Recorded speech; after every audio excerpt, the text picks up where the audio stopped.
You guys know I'm a big fan of Zig Ziglar, and here's something that he used to say. People often say that motivation doesn't last. Well, neither does bathing. That's why we recommend it daily. So let's talk about building your motivation for your food truck business.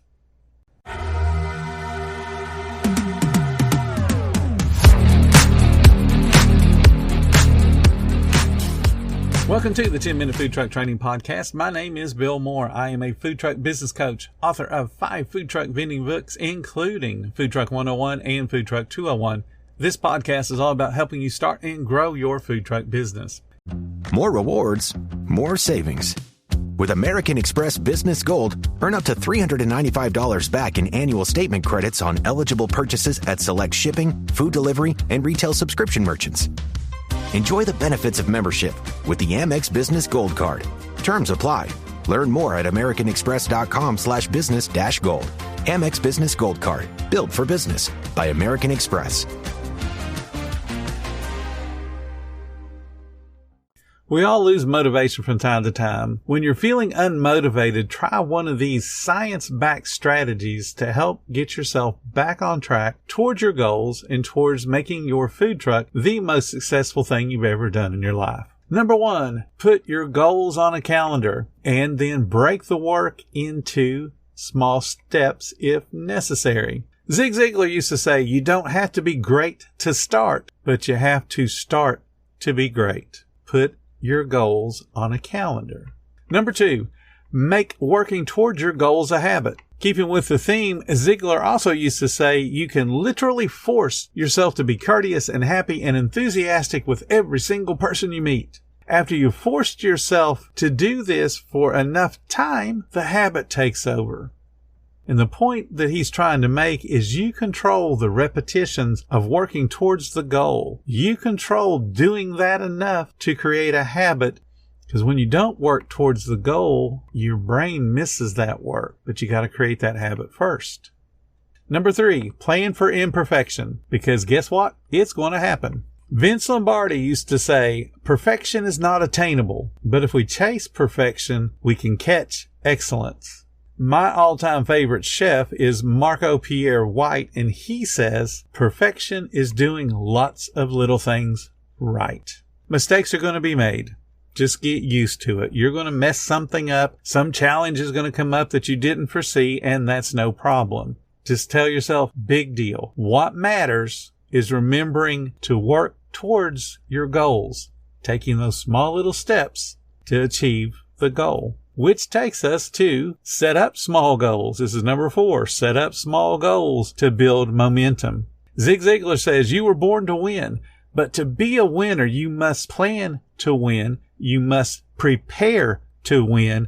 Then and only then can you expect to win. If you're not willing to do the work, if you're not willing to do the learning, if you're not willing to do the practice, guess what? You're not going to win. And if you do win, it won't be very consistent. Step number 5, track your progress. We're going to talk a little bit about Benjamin Franklin. He had 13 virtues. You may have heard of this. The virtues were temperance, silence, order, resolution, frugality, industry, sincerity, justice, moderation, cleanliness, chastity, tranquility, and humility. Those were his 13 virtues he wanted to achieve on a daily basis. Now, in order to achieve those things, he arranged them in order of importance. And instead of trying to tackle all 13 at once, he did them one at a time. And he said, and this is his quote, I would fix on one of them at a time, and when I should be master of that, then to proceed to another, and so on, till I should have gone through the 13. So he took them one step at a time, but he also tracked his progress. And here's how he tracked his progress in a little book. He had all of those virtues laid out in order. And at the end of each day, he would put a mark for one that he had not attained, that he had not done the way he wanted. At the end of the week, he would review those numbers, the number of faults, but he would only move on when he had a consistency in attaining one virtue. before he'd work on another virtue. Step number 6, reward yourself with the little wins as well as the big ones. There's a little chemical in your brain called dopamine, and it spikes in your brain when something important is about to happen, and it gives you a little surge of pleasure as you accomplish that particular task. This in turn increases your motivation while it's also increasing your productivity. So you use this little bit of science to your advantage by giving yourself small rewards along the way towards that bigger goal. Your brain's going to latch on to that physical evidence because it can feel it, literally feel it inside. And you get excited. It's like, ooh, I got to do this again. So whatever the little step was that you have rewarded yourself for, your brain wants to do it again. Let's go make this happen again. Let's get that little dopamine spike. So what are some examples of small rewards that you could do?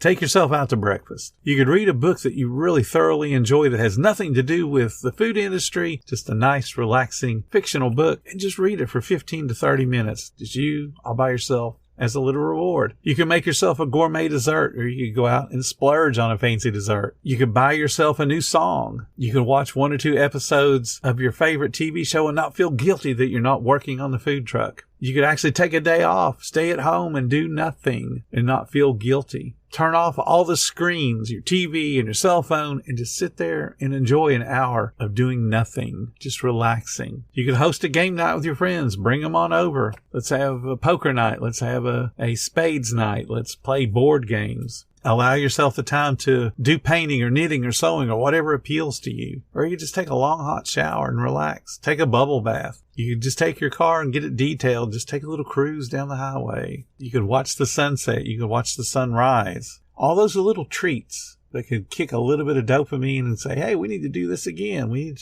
to move to the next step. What's our reward for that? Step number 7 is practice gratitude, and that includes for yourself. Zig Ziglar said gratitude is the healthiest of all human emotions. The more you express gratitude for what you have, the more likely you're going to have more to express gratitude for. You're allowed to be grateful for what's in your life right now. You're allowed to look at what you have and be thankful for it. Because I promise you, there is a whole bunch of people around the world that don't live with what you have. And no matter how little you think you have, there's a whole bunch of people that have less. One of the other things that Zig Ziglar says, and it's a very profound statement, look back in forgiveness, look forward in hope, look down in compassion, and look up in gratitude. I promise you, you look around your surroundings right now as you're listening to this, you have things you can be grateful for. It's not about making money. It's not about having $1 million in the bank account. It's not being a billionaire. It's about enjoying the moments that you have.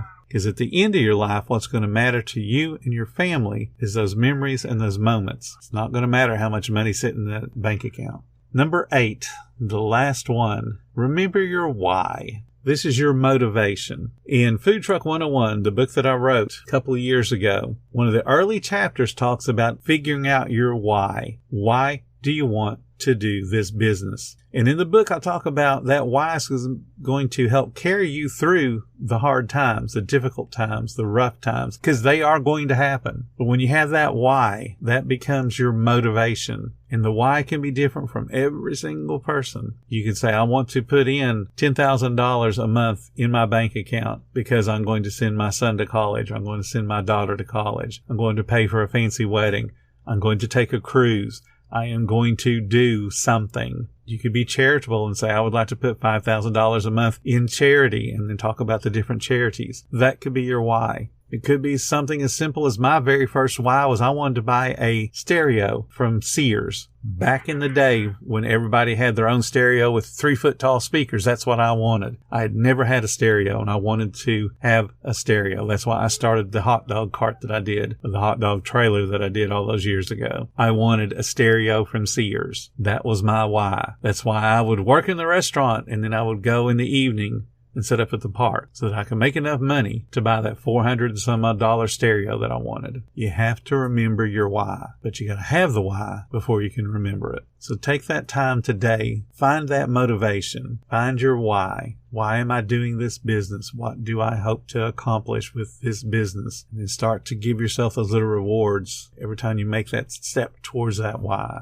Use that why to get you through the tough times. Use that why when you're facing those challenges. You have an awesome opportunity as a food truck owner. You can do so much good for your community. You can do so much good for yourself and your family, but you got to stay motivated. You got to get through those tough times so that you can reach the goals that you have. You guys know my favorite Zig Ziglar saying, you can have everything in life you want if you will just help enough other people get what they want. That's why I do this business. My motivation is to get up and to help you guys. I like teaching people. I like seeing their success. So find your why and make it drive you towards your own success.